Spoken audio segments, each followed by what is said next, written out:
itu di Indonesia itu Gus Karar itu dengan jelas lah seperti eta lah. Nah, ieu likuli umatin ajal Al-Qur'an ieu jelas geus sabaraha kali ganti di urang teh ti zaman baheula Indonesia maja panderi lantaran urang mah kapan tata dina ge eueuh tenggelam muncul jadilah sebuah negara Atlantik.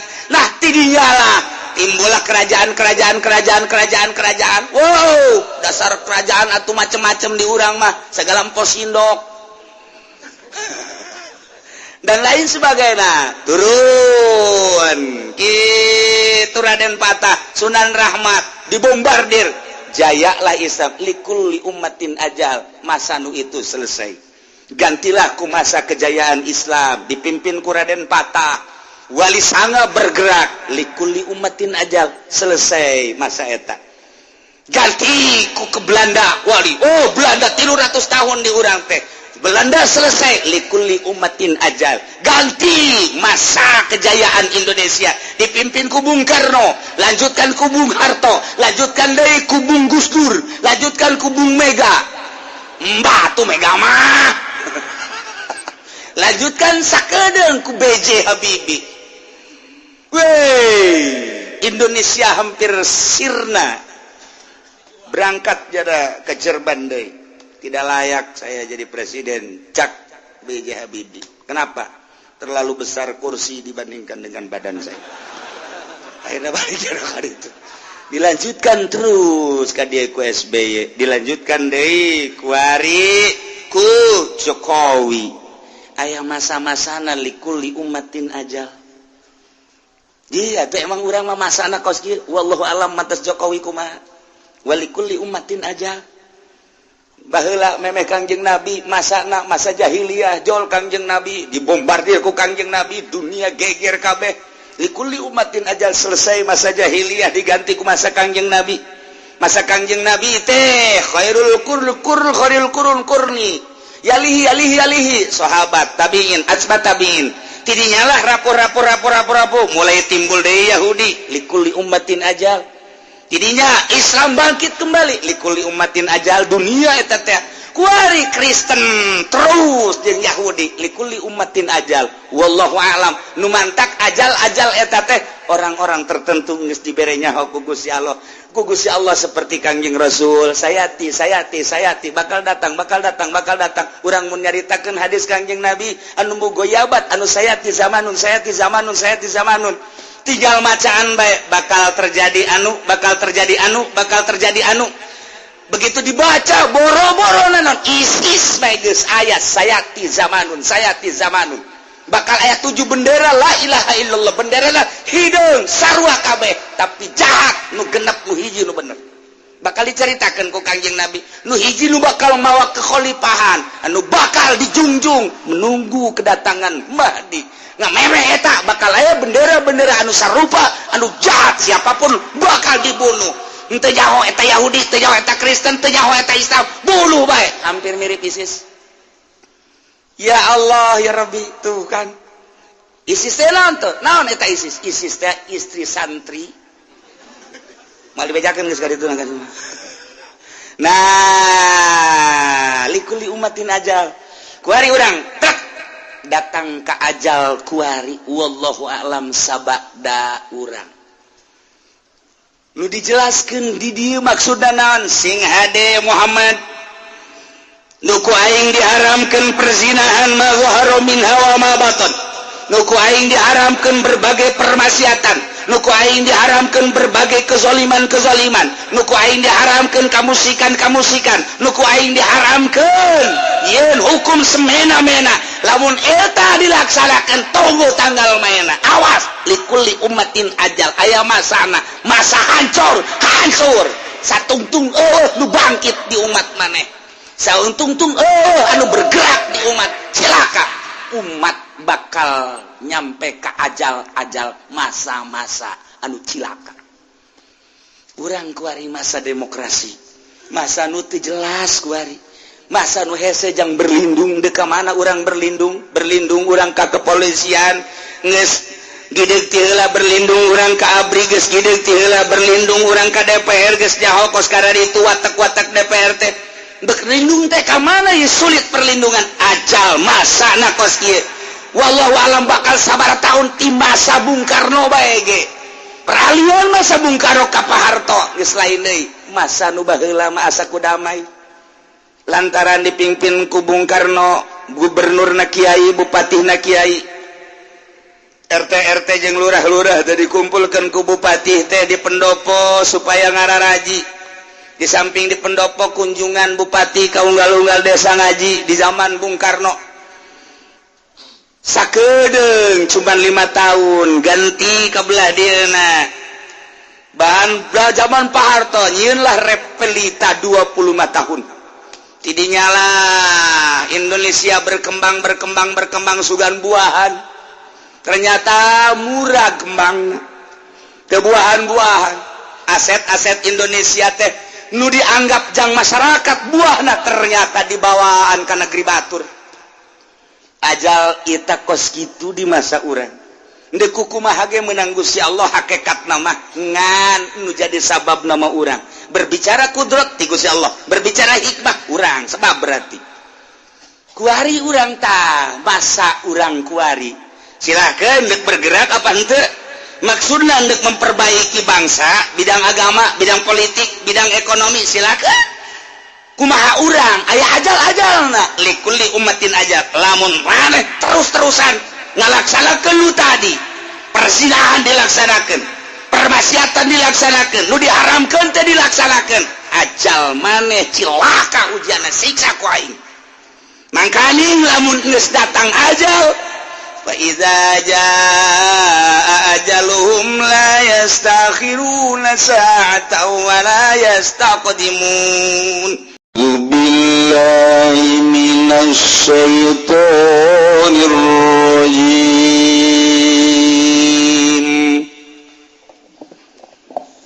بسم الله الرحمن الرحيم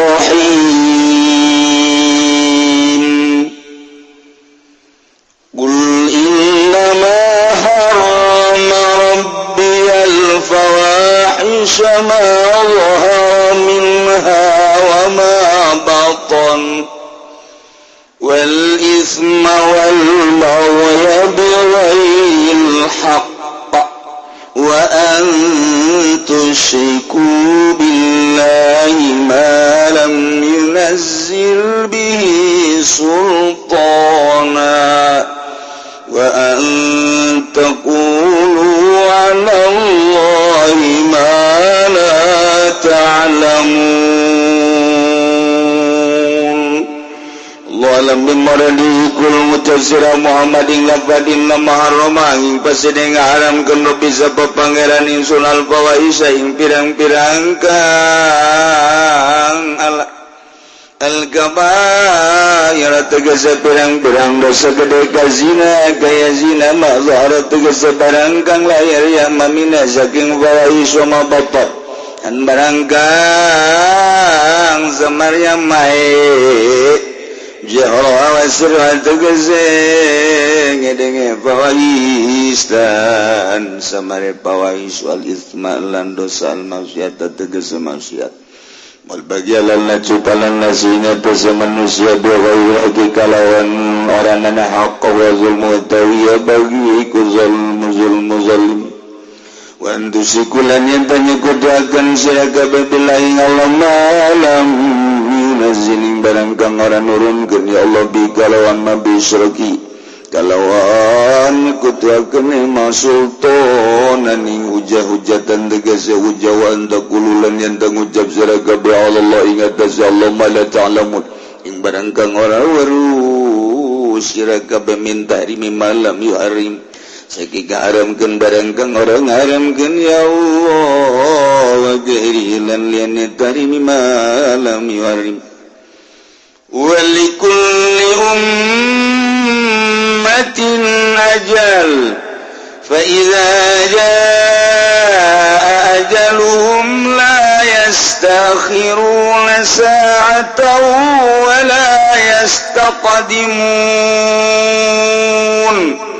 wallahu a'lam bimuradi wa likulli ummatin lan iku tetep gaduh saban-saban umat ajalun utai masa mudatun tegese masa fa iza jaa ajaluhum maka tatkala teka apa ajaluhum ajal ya umat la yastaghiruna maka waranana minari mangari ya umat kabeh anu saking ajal sataning dalam sawaktu wala yastaq di munana anding ini ya umat kabeh alinya tase ajal alaihi ingat tase ajal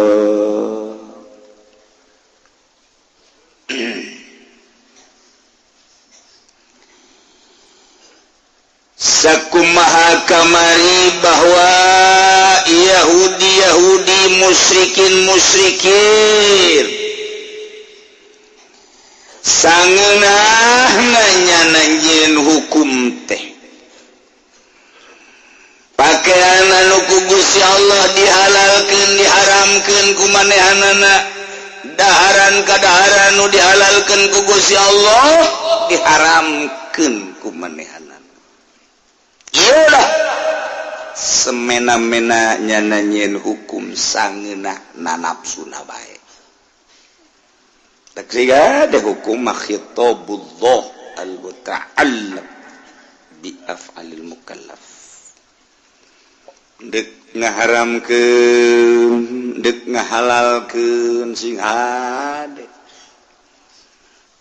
mui ngaharamkeun rokok tanggung jawab di akhirat Kiai kababawa geus masyhur sama hukumna makruh elatna natsni deuleu gerageh di berbagai urayan-urayan ulama makruh wae ulah haju diharamkeun urusan nyana teu kabagian ulah haju ngepek kana hukum haram tuh sia mapan haju sareuri bae bangun kaharti teh kitu anu ngeri mah ieu kiai didatangan ku mui titah neangan dalil titah ngaharamkeun rokok ajunya neangan dalil celepuk barang dideuleu ya ya begitu saya di kitab lang bindahkeun aya praktek salah teh kumaha lain hukum rokok dipakai ngahukuman rokok kurang pati telak mutolaahna teh kiai dibeberkeun kunyana dengan bahasa hasyish sehingga ada bahasa Arab mah aya hasyish aya sisa aya tambak mentak tasawur heula deuk hukuman teh mentak kuari dijieun gambarna kanker di rokok wehey barang aya gambaran beuki mantep ngarokona sial jelema tah aja kurang eta pan aya gambaran mana tah coba buka begitu dibuka tuh jerona mau gambaran kan atuh sapira cangkang asana engke mah jerona di gambaran deh tetep bae teu bisa sambarangan artinya aing sieunan mah hati-hati pek bae hukum teu bisa gitu hati-hati mentak besi kungsi ngaharamkeun kiai dibeberkeun make tukilan atawa ceramah mending tobat ka Gusti Allah hampura Gusti atawa greget ka hiji kiai aju mungsang mangsing pedahnya na teu ngarokok kiai ngarokok aju diharamkeun dihareupeun kiai nu ngarokok ye tetep ekstrim ngarokok gitu teu bisa kitu hukum mah urusan nyana teu akur jeung nyana teu lain deui hukuman Allah sok aya pan kiai kos gitu aing teu ngarokok kiai itu ngarokok awas ku aing sia diberi sia ku aing hukum sakitu heran makruh bae. Adapun kaya hukum haram aya elat nu sejen lain deui al hukmu yaduru ma illati wujudan wa adam. Beda deui ke elat. Aslina bejakeun aslina ulah sok sambarangan. Ieu sambarangan ngahukum musyrikin Mekah baheula. Puguh make pakaian teh dimeunangkeun ku Gusti Allah. selain sakadar menang bahkan nu necis nu bagus nu indah silakan satungtung niatna bagus bejakeun Muhammad qul man harrama zinatallah saha nu ngaharamkeun kana papayas ti Gusti Allah saha nu ngaharamkeun bejakeun ka musyrikin saha nu ngaharamkeun makanan sapi diharamkeun onta diharamkeun daging domba diharamkeun bejakeun qul hiya lil ladzina amanu fil hayatid dunya khalisah bejakeun Muhammad kepada musyrikin ulah sok sangeunah-ngeunahna manahanana ngaharam-haramkeun pakaian ngaharam-haramkeun makanan yo nu haram mah ieu Muhammad bejakeun qul innama harrama rabbiyal fawahisha ma dhahara minha wa ma batan wal isma wal baghya bighairil haqq wa an tusyriku billahi ma lam yunazzil bihi sultana wa an taqulu 'ala Allahi ma la ta'lamun.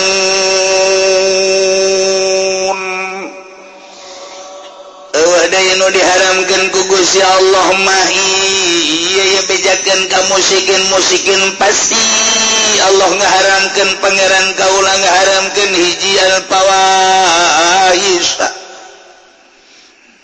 Aisyatun bawahis yete anu yatalaqu bil furud patula patalina jeung parji ne dosa gede nu patalina jeung parji zina di zaman baheula teh jahiliyah teh persinahan anu luar biasa ngan nyanaga tetep bae make etika di antara etikana kaum jahiliyah musyrikin teh sia hideuk zina mah silakeun bae endek pada ridho endek meuli silakeun bae ngan ulah di tempat anu rame kudu rada nyumput di kamar di leuweung di mana bae ulah hari nemrak mah lantaran aya nemrak mangke naon bedana jeung onta naon bedana jeung kuda naon bedana jeung embe aya keneh tanyana etika nu matak silahkeun cek musyrikin zina asal di tempat anu sunyi asal di tempat anu sepi ulah di tempat anu nembrak jadi nama ngameunangkeun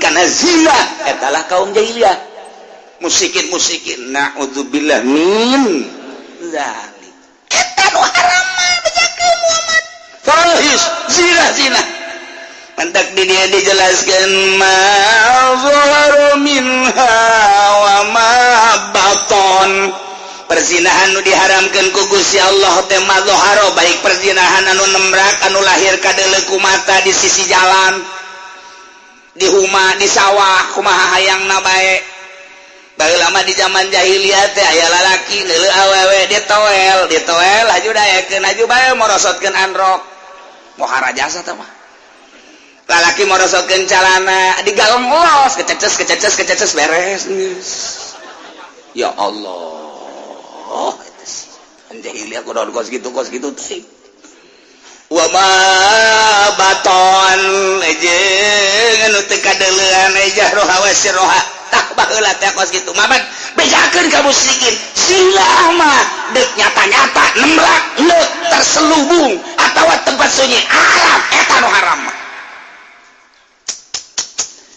kuari balik deui di Indonesia urang lamun nyaritakeun persinahan di Indonesia baheula mah di kota gede Jakarta Bandung Surabaya Semarang Yogyakarta kuari mah henteu kudu di Jakarta kuari mah lewat urang ka Cikupa di dinya aya Citra eta teh di dinya peranti transaksi namun hayang nu rada mahal kabelah ditu seetik aya tempatna lamun ngembrak mah di dinya mah cukup bae 50.000 di hutang bisa nah bahkan lamun tawar-tawar mah cukup 25.000 masyaallah wah rajas eta Citra belah dieu tah di kawasan di dinya teh urang deuk ka Pasar Kemis belok kiri eta ngaranna kawasan di dinya eta mah leuwih murah di dinya mah bisa 7.500 Aduh Gusti Allah aku presiden. Ya Allah ya Rabbi Gusti. Di pasar Kemis terus kali itu belok di Picung lain Cilongok ngan lewat Cilongok. Didinya aya puri didinya tetah Masya Allah.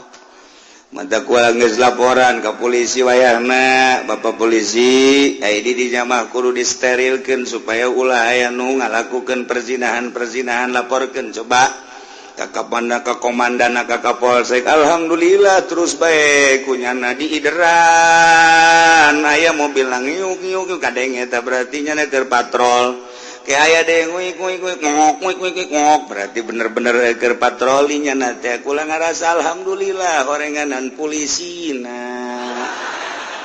anu ngok-ngokan cenah sok nyaho bae aya hiji polisi nu geus kitu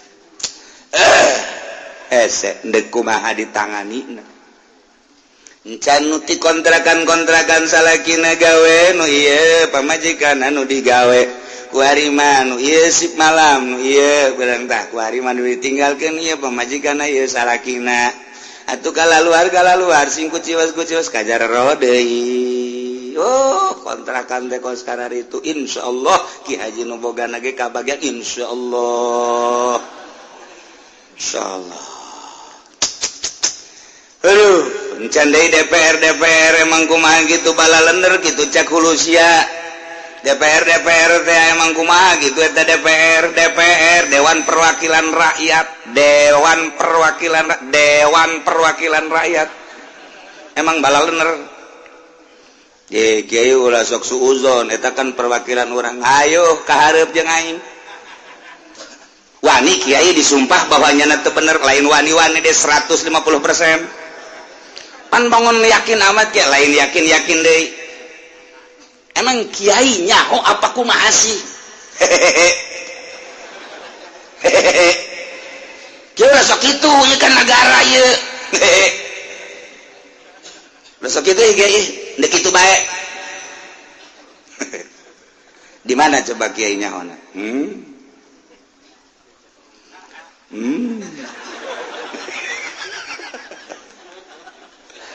Cek jangan lemah teu nyaho meureun satu ketika make kumis palsu, make kacamata hideung, make pet hideung, make lepis, terus make sepatu hideung, make kaos hideung, teu nyahoeun batur pajar juri aing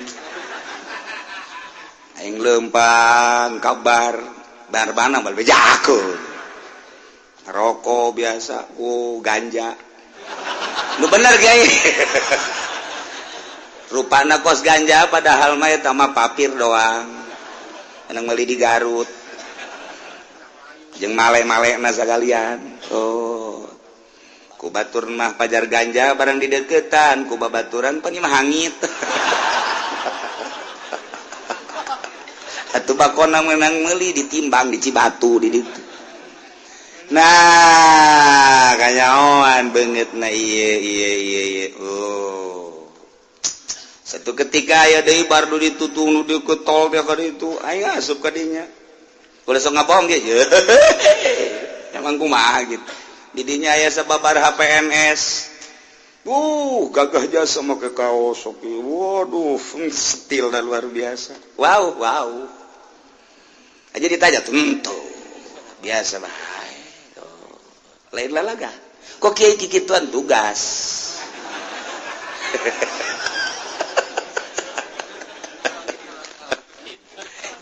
bakal lalaga emang ada orang gitu pokoknya mau bahasa maraga ke dibikin kanyawan kartu kula boga kula bawa ke kartu paranti asup kadinya kula mah gratis asup kadinya mantap kadang-kadang juga awewe loba di masalah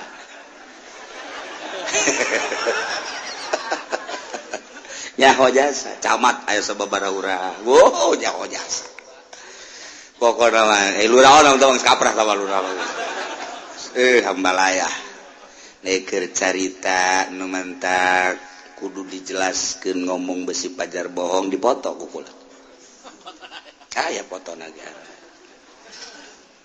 DPR si eta raya wah coba aya ngabuktikeun datangan empat mata bae mayar sia sapi hiji ka aing.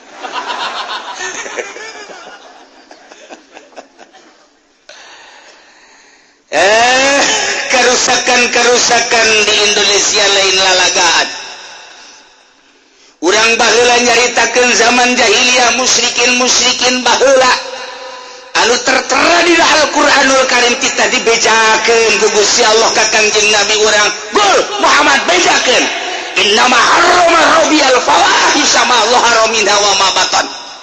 Perzinahan tah anu diharamkeun ku pangeran mah bejakeun. Baik perzinahan anu lembek ma dhahara minha wa ma batan nu terselubung.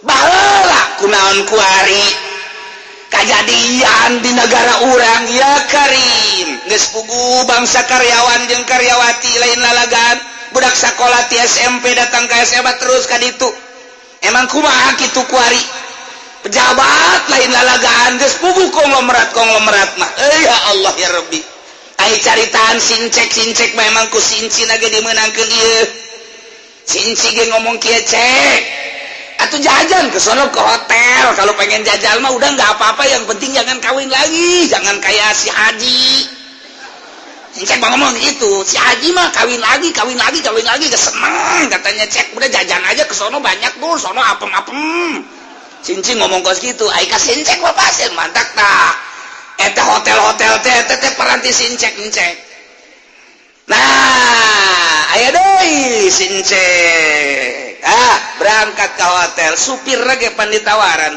supir lama pan ngaran aja si Mukmin lu pengen ya nggak apa-apa tuh kalau gratis mah ya udah sih hotel nomor sekian sekali 2 kali mah diajak iya lu mah jangan sama gua tuh kan lu mah anak buah iya udah yang penting lu mah ada lubangnya aja menyon kayak apa ya udah ya mah gratis ini sial jasa kan eta sekali 2 kali katilu kali mah pennyana inget ke anak pemajikan kok bos udah saya mah uangnya aja ntar cari sendiri maksudnya nyana nek dicokot duit malah yang memualah ndek ye banyak nama di mobil inget ke anak pemajikan deres apa kos itu sanggesa seubeut tapi gitu je babaturan emang aing teh nyaho je atuh nyaho jasa kos ini urusan kos kitu mah geus ari kantong aing kabeh teu karusakan supir diajak, babaturan diajak. Masya Allah Karim. Ini Indonesia mayoritas Islam.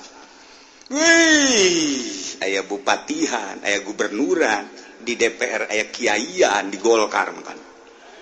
Tadi kok bahas tanggung jawab. Kula bae geus di imah bae nyaho kok komo nyana.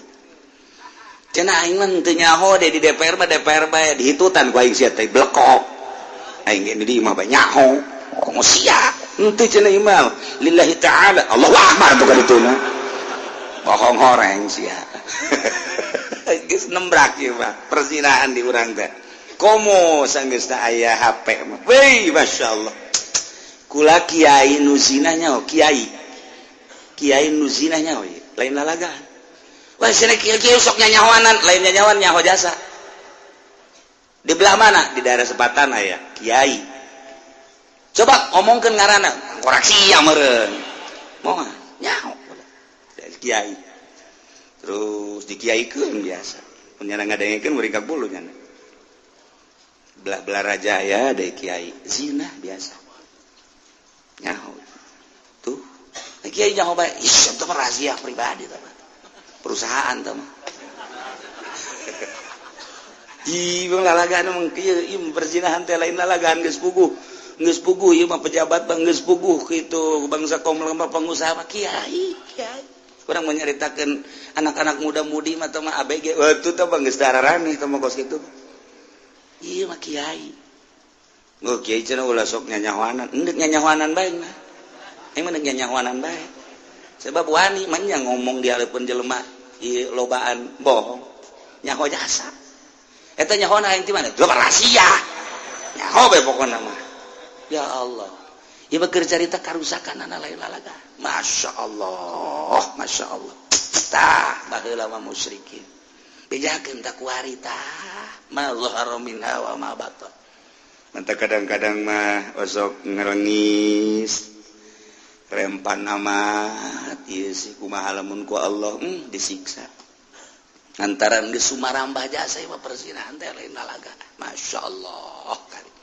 Kuari mah geus tarolah urang mah geus kolot, geus deukeut ka hareup. Urang mah ngadoakeun ka anak, urang boga anak daek ngaji, salamet tina perzinahan jeung mabok jeung judi, geus sorga jasa ieu. Di akhir zaman kuari ieu boga anak daek ngaji, nyana teu mabok, teu zina, teu judi, geus eta mah sorga bae geus sakitu geus. Lain lalagaan teh mah geus lantaran naon? Perzinahan pohara jasa. Bejakeun Muhammad tah nu haram eta hiji. Nomor kedua wal isma masyaq. Permasiatan mulai mabok judi lain lalagaan kuari carita mabok baheula mah di Jakarta carita mabok teh di kota-kota besar kuari mah dihandapeun tangkalawi ampel mabok dihandapeun tangkalawi ater mabok Masya Allah karim mabok lain lalagaan kuari mah minuman geus puguh minuman anu jelas segala bir segala podcast segala mention segala jani geus puguh tah anu kos karere itu ieu minuman nu dileteran teh nu diplastikan anu dijual ku urang Jawa haju diteundeung di warung-warung dibeli ku bararudak eta nu dileteran teh ngaranna naon ngaranna tuh siapa pan nyaho bae Pak jasok jualan burung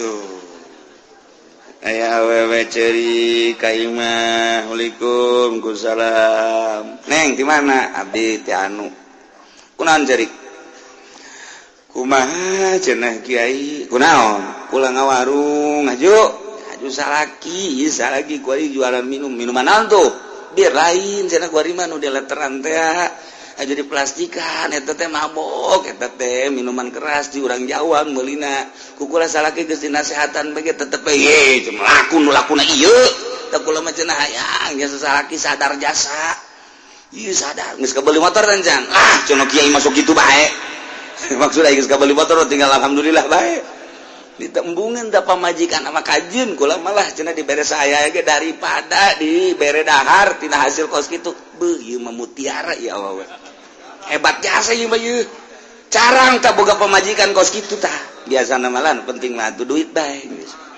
ka kitu ge teu maling cek geus alhamdulillah masih jualan keneh salaki bager teh kos kitu batur mah maling eta bagus dibaguskeun keneh bae iman teu embung kula mah cenah dahar duit kos kitu mah tilok ngadahar geus sabaraha urang tah pamajikan anu datang ka kula menta disadarkeun salakina nyaho berarti kula sia di mana dagangna di anu sia di anu geus sabaraha urang tah pamajikan emang aing teh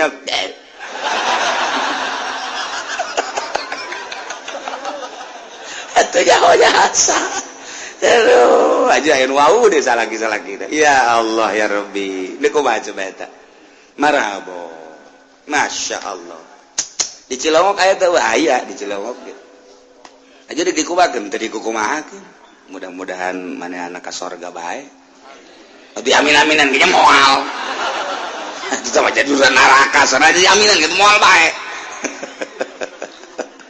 sia mau babari amin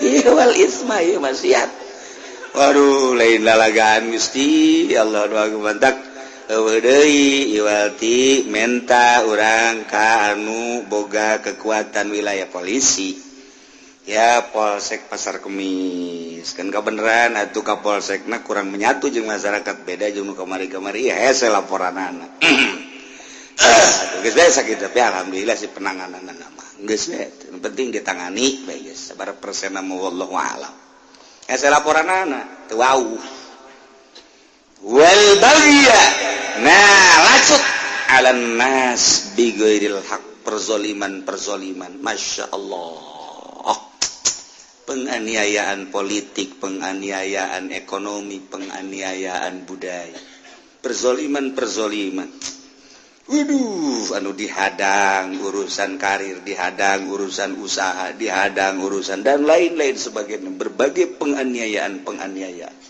ieu tah siga hade nu haram hiji persinahan dua berbagai permaksiatan mabok maling dan lain sebagainya.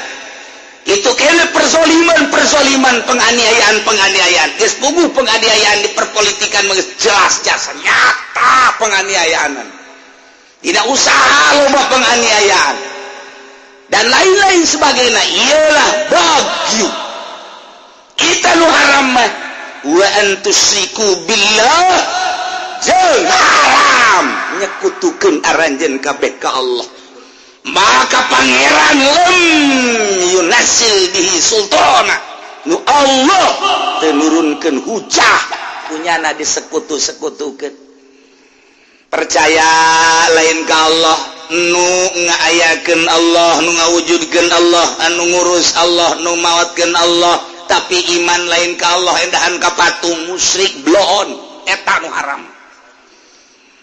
Ngawujudkeun Allah, nu ngahirupkeun Allah, anu ngagurak-gerakeun Allah ke isuk pageto, anu ngamaotkeun Allah ai percaya ka patung, ka batu, ka makhluk. Ieu kan ieu mah poharaja saku bloon-bloon, otak diteu di mana. Urang mah ku ari alhamdulillahirabbil alamin. Mun ditanya siapa pangeran? Allah. Siapa pangeran? Allah. Di mana Allah? Di mana? Di mana Allah? Aing mah mun nyarita di mana, pokoknya teu nyaongan pangeran aing mah Allah bae. Di mana tuh? Ulang ngomong jeung aing. Deres sakos kitu tah. Berarti deres tah. Aing teh ngajawab pokoknya pangeran aing mah Allah bae, guys. Datang ka imam manyana ge ngaulang di mananya? Di mana ya? Aing bingung cak dia. Tapi pangeran mah tetep Allah ngan aing mun ditanya di mana aing teh nyaho. Eta nanya ka kolot bahkan sakitu tah. Tapi lamun nanya ka budak mah cek. Pangeran di mana? Di duka. Di mana pangeran? Siap. Boga pangeran tante. Oh enggak. Di mana pangeran? Kakek tungguan lah. Di kaon, tapi jangan mak. Tapi jangan lupa, mak. Emang pangeran leungit. Emang kurang gitu. Itu dinanyakeun pangeran di mana cenah. Tuh kudu teh emang leungit teh naon? Sia kumaha si salu nanya lah. Tuh nanya ka budak mah pajar leungit pangeran. Nanyana si salah, di mana sia pangeran? Hayo. Sakumaha nanyakeun mobilan di mana? Leungit berarti pangeran. Bebeja ka mana? Emang pangeran leungit. Mana jatuhnya bingung di mana sebenarnya. Tengah raji bakos gitu pan. Mantap kudu ngaji wujud kidam bako mukhalafatun lil hawadisi qiyamuhu bi nafsi wahdaniyat qudrat iradat ilmu hayat sama basar tangina. Tuh kadituna kabagi aya sifat nafsiyah aya sifat kitu salabiyah aya sifat ma'ani aya sifat manawiyah. Kadenge ke gunung ngaji bener mah nyi salabiyah aya di lembur teh. Sia bakos kitu bae bantah. Tuh kan urangnya sabaraha anu sifat gitu ma'ani sabaraha manawiyah sabaraha salabiyah ta eta kan urang ngaji tauhid geus kadituna engke lamun duk diperdalam urang make ngaji makulat tuh innal makulati ladaihim tusarru fil asyi wa hiya aradun najawharu makulat eta maujudat mungkinat eta teh ngan 10 nu 10 kabagi 2 hiji johar kadua arod ai johar teh makoma binafsi ai arod makoma bigeri tuh geus ai arod mah makoma bigeri ngaranna sifat moal bisa berdiri sendiri kudu ngancik bae ka nu sejenna ima johar ngaranna wa ima zat dan lain sebagainya ieulah anu makoma binafsihi kajen kukumaha ge moal kaluar tate maujudat mungkinat mah tina 10 tadi urang neuleuh kopeah eta kopeah ngaranna johar hideungna ngaranna arod moal bisa hideung sorangan bae teu nempel di sesuatu zat moal bisa budak aing neuleuh hideung di mana tuh ngegluntung sorangan bae hideung moal bisa tetep bae kudu nempel di mana di tembok nempel di mana di kopeah nempel hideung di mana tuh aya di mana di negro aya eta sifat. Nah, diatur ku ilmu makulat jangan mantepkeun ilmu tauhid mah. PKB ngaranna maujudat mungkinat salian ti eta nu maujud anu wujud wajibul wujud ayatna Allah di luar maujudat mungkinat urang nganyahokeun maujudat mungkinat makulat ngaranna eta makhluk kabeh dadamelan Gusti Allah geus aya Gusti Allah nu ngadamel maujudat mungkinat urang-urang nyaritakeun kumaha Gusti Allah mah aya ayana di mana aya dadamelanana naon dadamelanana hulusia aya hulusia aya pangeran geus bae masa kitu bae pan si maka hulu aing dalil sia jadi dalil hebat sia jadi dalil teh hulusia beres geus kos kitu ge nah urang lamun diguclak eta kakarak nami mitian engke ka ditu nu leuwih mantep tauhidna mantep gerage ka Gusti Allah mentek atuh aing ngajina wawayagon mah mingguan doang ngaju bari ngadahar uduk bae kitu bari hee sadeuk mah manggih Allah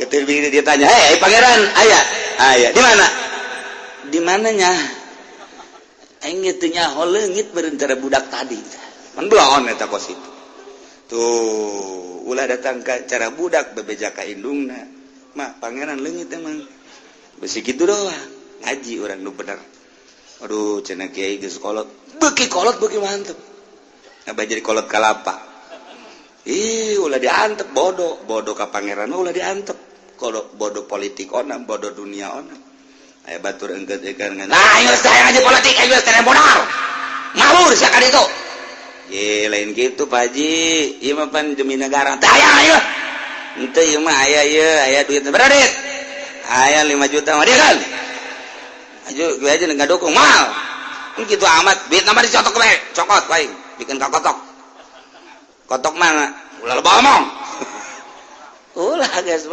terus kan itu sih urusan politik urusan ekonomi los kan baru dakene kan ngarora aing mandek nganyaokeun Allah bae di mana coba ya Allah ye jeung kumaha coba ta eta karak Ki Haji pisorgaeun ieu mah Ki Haji masih kana kampanye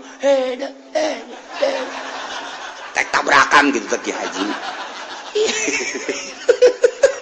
itu pantas Ki Haji masih hidup-hidupan gede baik Masya Allah kan itu ya nah ini urusan ketuhanan wa antusyriku billah haram anjing dikutukeun ngaisrokeun ka Gusti Allah malam yunazil bihi sultan tepuguh tekaruh Allah henteu mere teu nurunkeun teu ngajadikeun hujah tapi anjeun ngamusyrikeun ka Gusti Allah.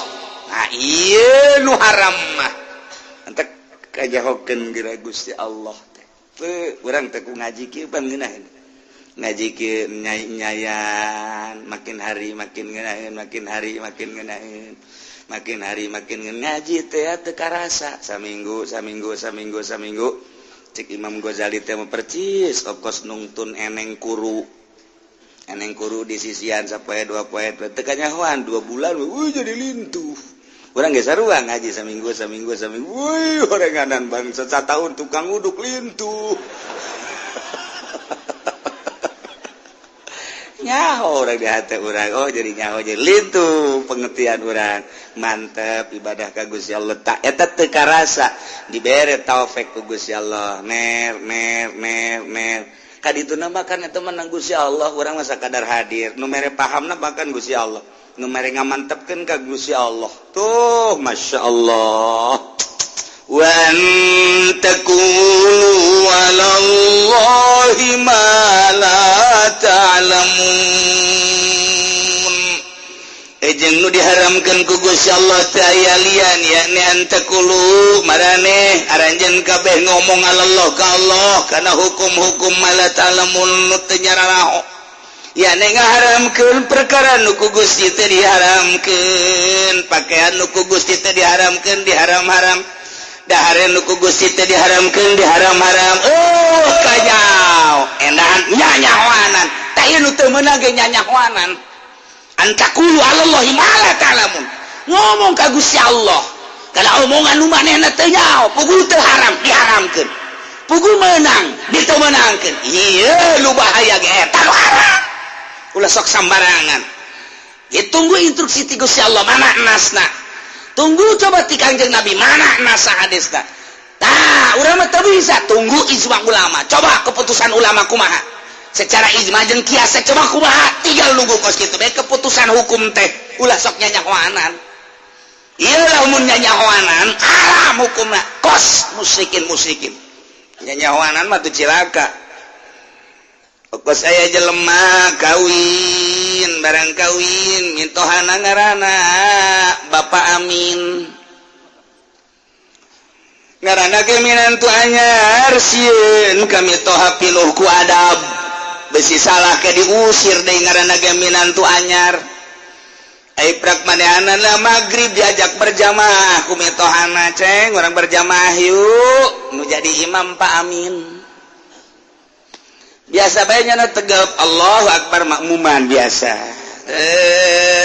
balebah waladhdallin nyana mikir aing lamun nyebut amin pan ieu teu adab ka mitoha kumaha mun aing diusir bahaya ieu caknya na wala timbullah nyanyahoanan lantaran beusi teu adab pas Pak Amin ghairil maghdubi alaihim waladdallin kumaha cak minantu Bapak mitoha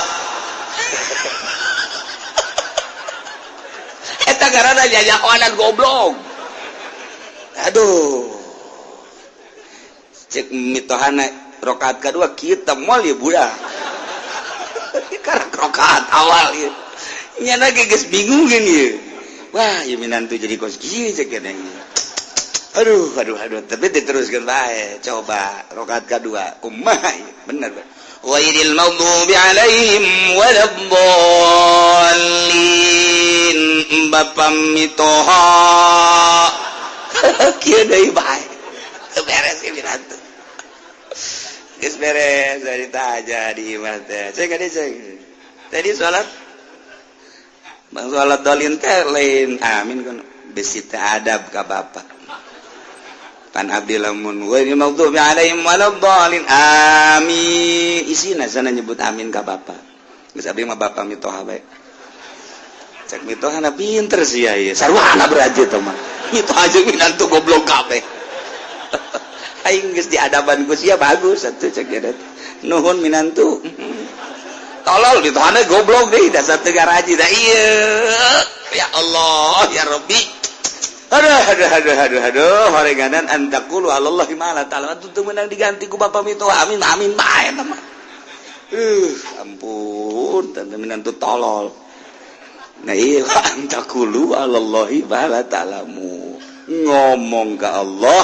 karena omongan nu nyana teh ya ngaharamkeun perkara nu teu haram ngahalalkeun perkara nu teu halal teu urang samarangan tunggu keputusan Gusti Allah Subhanahu wa ta'ala ieu nu haram Muhammad bejakeun hiji zina nomor kedua berbagai permaksiatan yang mabok yang maling dan lain sebagainya tilu haram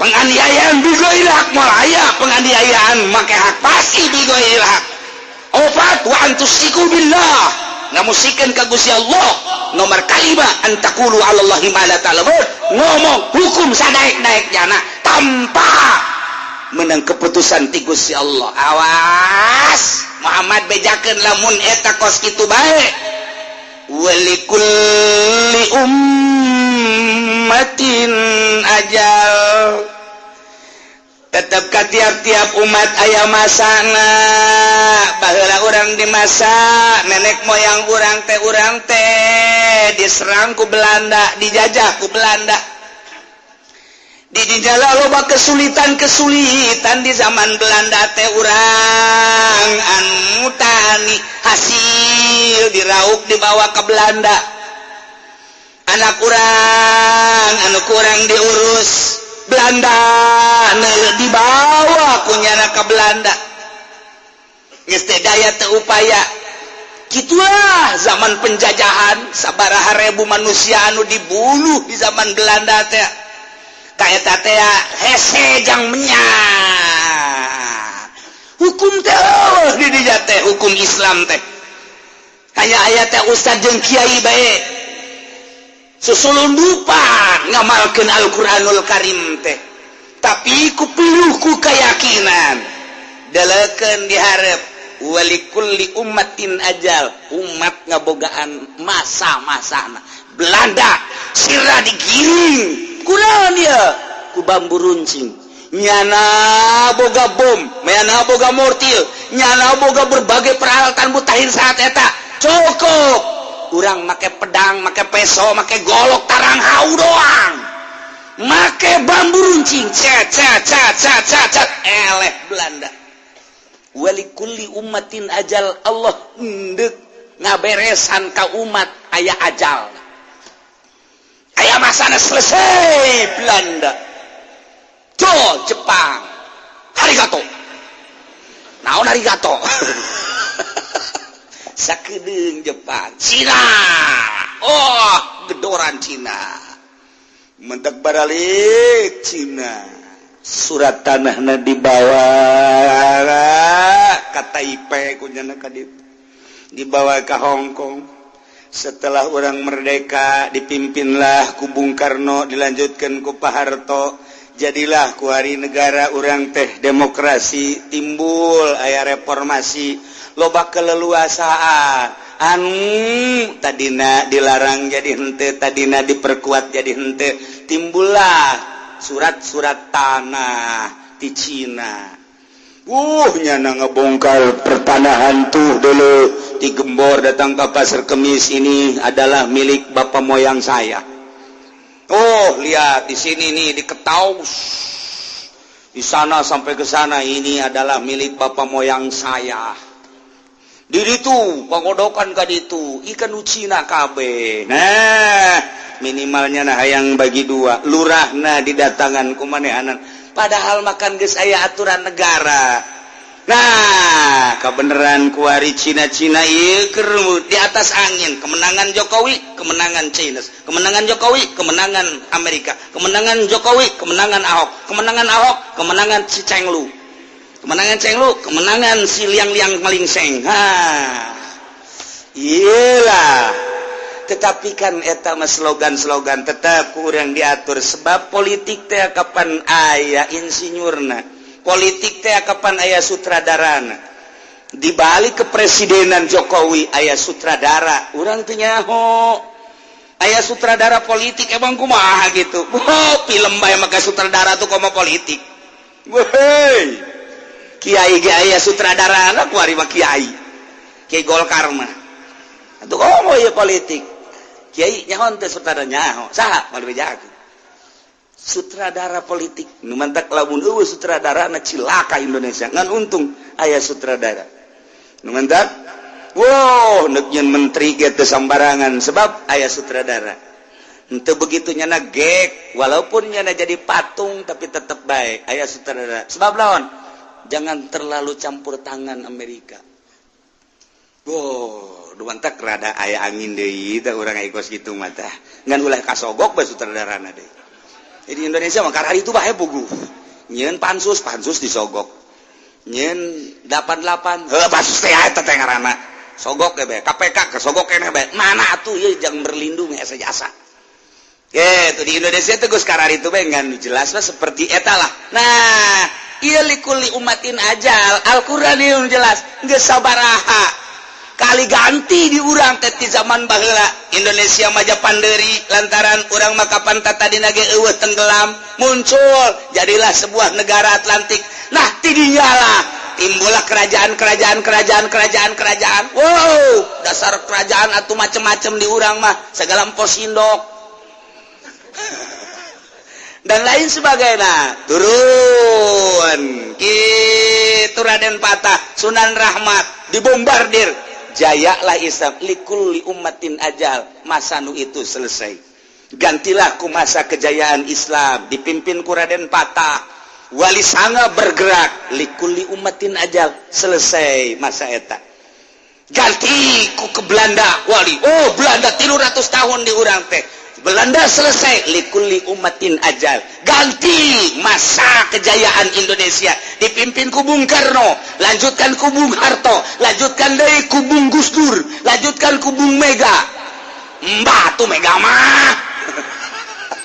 Lanjutkan sakedeung ku BJ Habibie.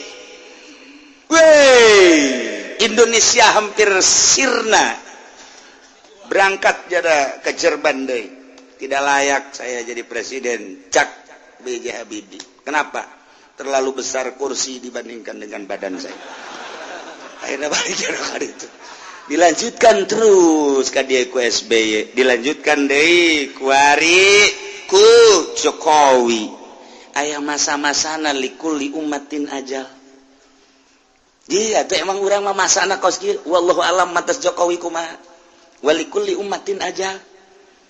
Baheula memeh Kangjeng Nabi masana masa jahiliyah jol Kangjeng Nabi dibombardir ku Kangjeng Nabi dunia geger kabeh. Likulli ummatin ajal selesai masa jahiliyah diganti ku masa Kangjeng Nabi. Masa Kangjeng Nabi teh khairul qurun qurni. Yalihi sahabat tabiin asbat tabiin. Tidinya lah rapor mulai timbul deui Yahudi likulli ummatin ajal. Tidinya Islam bangkit kembali likulli ummatin ajal dunia eta teh kuari Kristen terus jeung Yahudi likulli ummatin ajal wallahu alam nu mantak ajal eta teh orang-orang tertentu geus dibere nyaho ku Gusti Allah seperti Kangjeng Rasul sayati bakal datang urang mun nyaritakeun hadis Kangjeng Nabi anu boga yabat anu sayati zamanun tinggal macaan baik bakal terjadi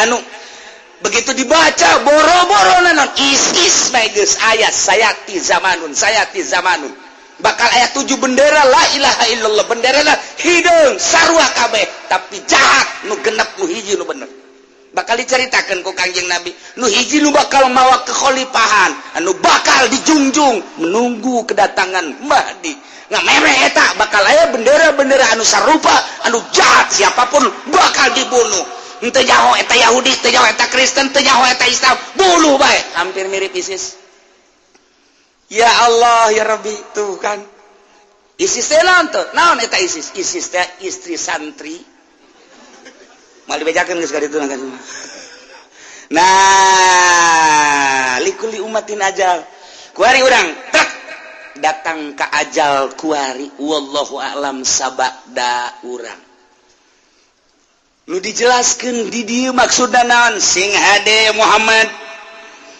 nu ku aing diharamkeun perzinahan ma zahara minha wa ma batan nu ku aing diharamkeun berbagai permaksiatan nu ku aing diharamkeun berbagai kezaliman nu ku aing diharamkeun kamusikan nu ku aing diharamkeun ieun hukum semena-mena lamun eta dilaksanakan tunggu tanggal mainna awas likulli ummatin ajal aya masana masa hancur satungtung nu bangkit di umat maneh sauntung-tung anu bergerak di umat cilaka umat bakal nyampe ka ajal masa-masa anu cilaka urang kuari masa demokrasi masa nu teu jelas kuari masa nu hese jang berlindung deka mana urang berlindung urang ka kepolisian geus gideg ti heula berlindung urang ka ABRI geus gideg ti heula berlindung urang ka DPR geus nyaho kos kada ditu watek-watek DPR teh berlindung teh ka mana ye sulit perlindungan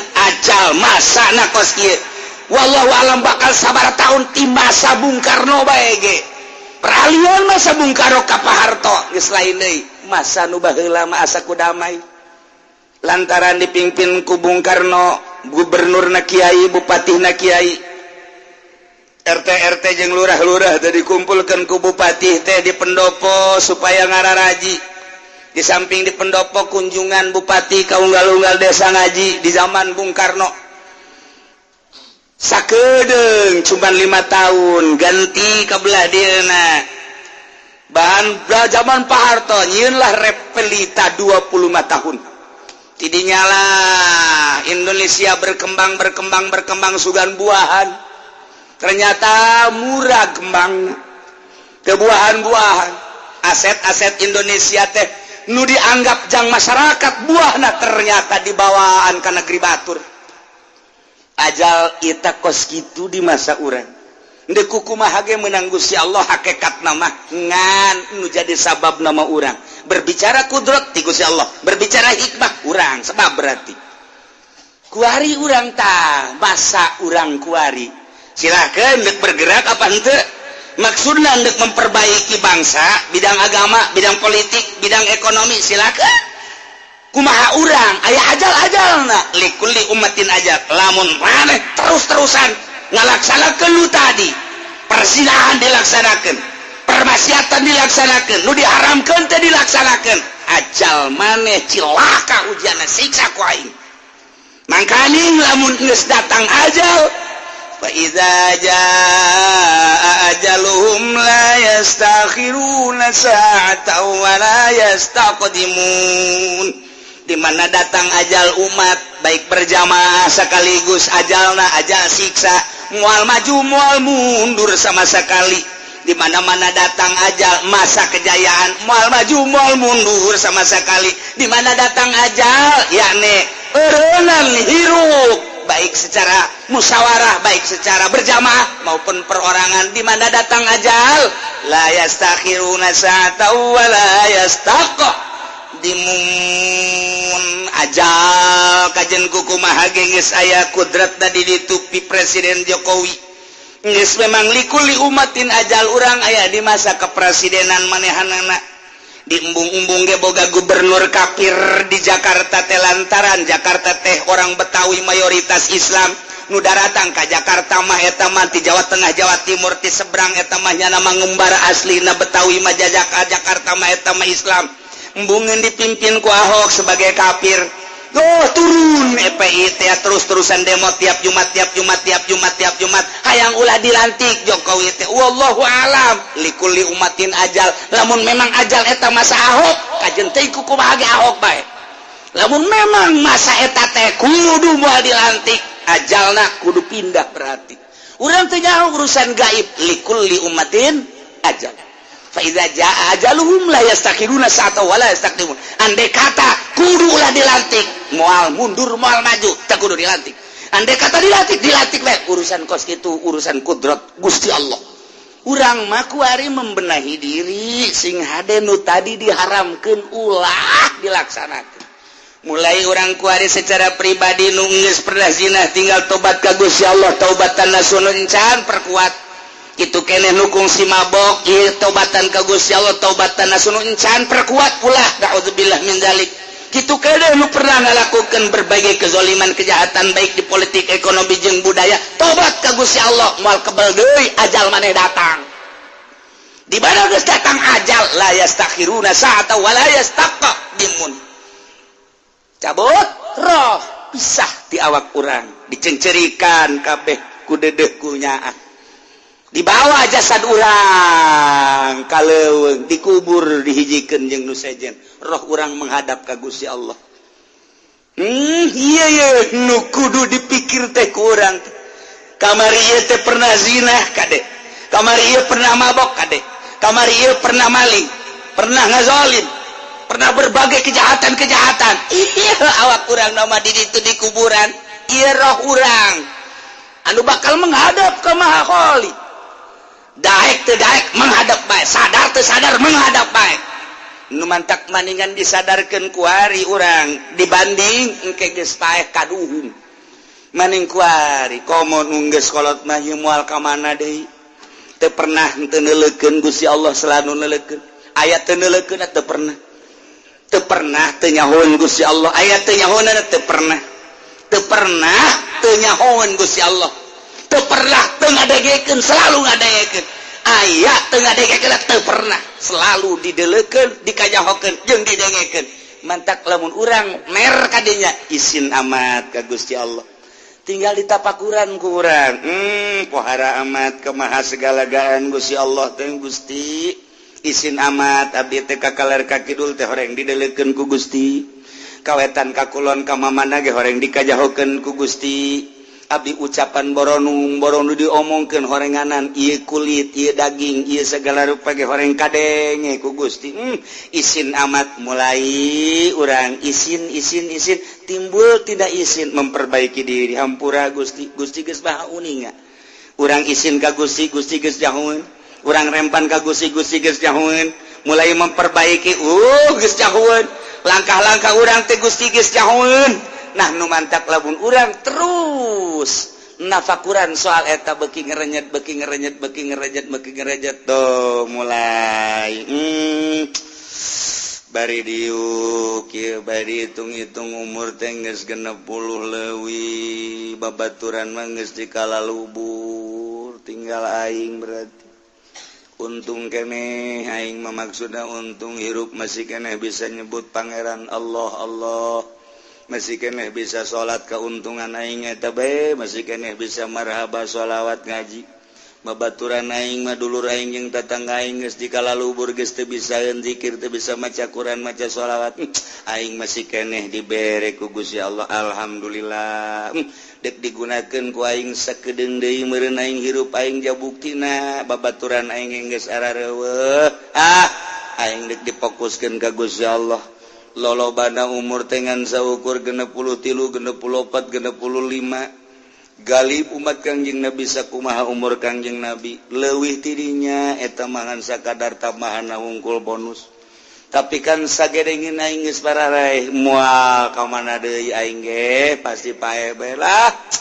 aing geus kajian kumaha ge neuk dijaga mata ku aing deuk ditobatan Gusti hampura mata puluhan tahun ku abdi dipake dedeleuan teu bersyukur ka Gusti ceuli hampura Gusti puluhan tahun dipake dedengean ku Gusti dibere dedengean teu dipake ngadengekeun nu bagus-bagus Gusti hampura Gusti irung aambean sabaraha puluh tahun abdi ngambe jeung menghirup udara oksigen jadi kahirupan abdi tapi abdi teh poho bahwa ieu irung teh nu Gusti tapi ku abdi digunakeun sangeunah-ngeunah we hampura Gusti kitu keneh sungut leungeun kabeh hampura Gusti urang hahampuraan kitu makin hari makin bagus makin hari makin bagus makin hari makin bagus ke kaditu mah engke urang ti magrib ka isya geus teu balik pamajikanana nanyakeun ai bapak sia balik eueuh ja debat jeuleuh di ditu tuh di masjid aya eueuh dideuleuh ku anakna aya mah keur naon maca Quran tah zikir jangan ringkuk mah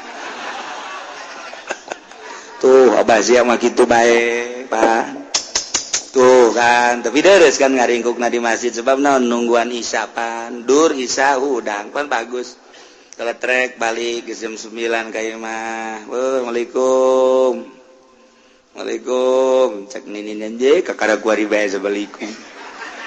Biasa aja tilok ya kira teh. Aing deuk bener Gusti di kitu-kitu. Aing pan ngaji ya yang bener ye. Atuh lain ti keur ngora aja tok asalamualaikum. Gegedor we atuh eta geus imah ku aing lain deui. Ya bener kaji. Atuh assalamualaikum atuh waalaikumsalam atuh. Aja ngangsongkeun leungeun. Enggak asa di istana aja kira ya. Cium tangan segala rupa. Aduh, urang mun ti ngongora mah kieu indah jasanya hirup. Kakara kuari we, jo urang mana remote.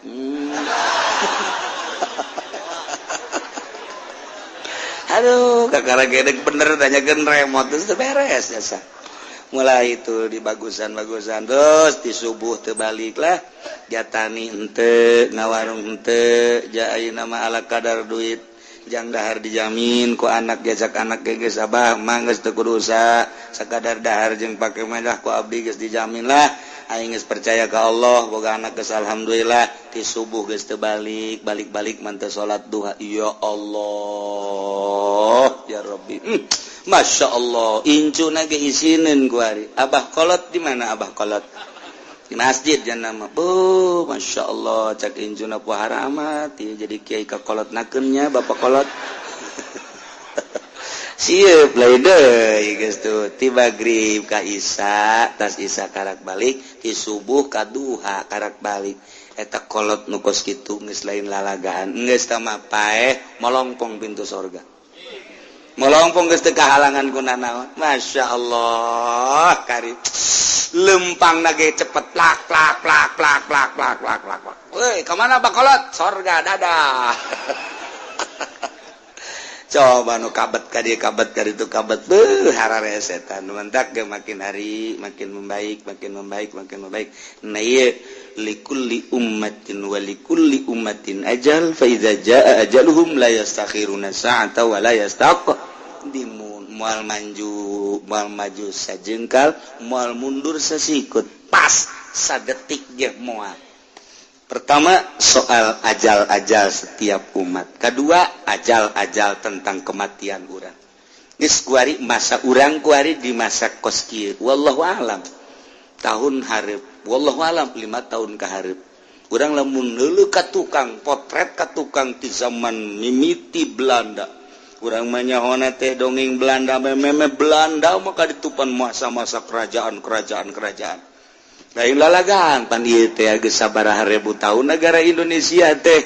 Urang mun heuleuh potret ka tukang, urang wallahu alam kumaha baheula. Urang mah dongeng teh tinda zaman Belanda bae ka belah dieu ti Belanda 350 tahun. Terus ke masa Jepang, terus masa Cina, terus ke masa kemerdekaan. Di masa kemerdekaan ka dieu tek kagambar potret nu ka hareup mah wallahu alam. Nah iyalah walikulli ummatin ajal.